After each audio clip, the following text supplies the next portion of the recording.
Oggi è una giornata straordinaria, il mare è meraviglioso, il pesce sta boccando,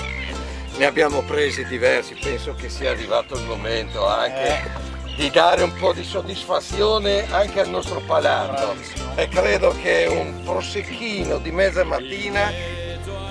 sia l'ideale. Questo